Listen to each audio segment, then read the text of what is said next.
welcome back to 5.0. Usually in this channel we're going to make new parts out of aluminium, wood, whatever material, but this time we decided to take on iMac. So this is actually 100 subscriber special, so thank you everyone who's subscribing us, and so far who isn't subscribing, click on that subscribe button so we can see more awesome stuff like this. Anyway, so I clamped the iMac on the table as well as I could. Now the first thing is to remove the leg, so we actually have to put it down somehow. Okay, I think I'm gonna tape it down. Either way, this video is all about destroying the iMac, so sit down, enjoy some snacks, and of course enjoy the video. Let's go.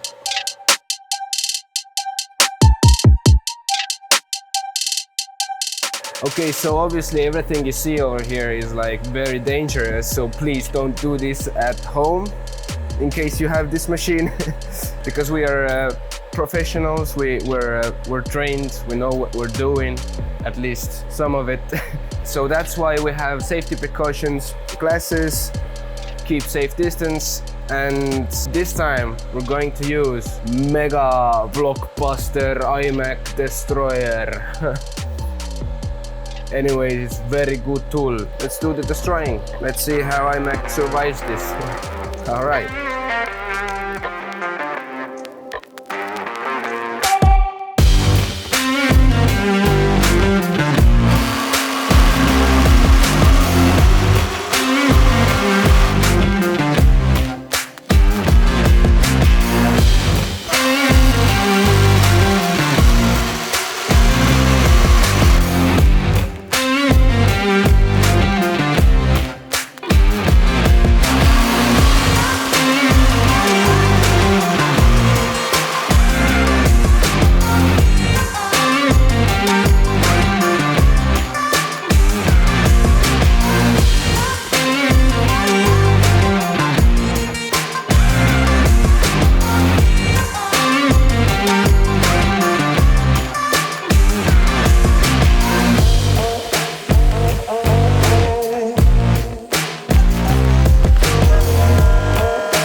Okay, everyone, I hope you enjoyed it. We absolutely demolished this old iMac. I hope you enjoyed it. Sadly, we couldn't cut it through because it has something really strong metal here, and also loose parts that makes it like unstable for the machine. And also we ruined our like mega cutter. It's melted. The cutter is demolished. So I have to give it to Apple, making very strong computers. Now we can bring the PC to the repairment. Let's see what they say. Anyways, thank you for watching. If you want to see anything like this again, then make sure you subscribe to us. I think next time we're gonna do anything like this, it's gonna be like 1,000 subscribers. So everyone go down, subscribe, bell button, comment, check our website, check our other social media. I hope you enjoyed. See you on the next one. Ciao.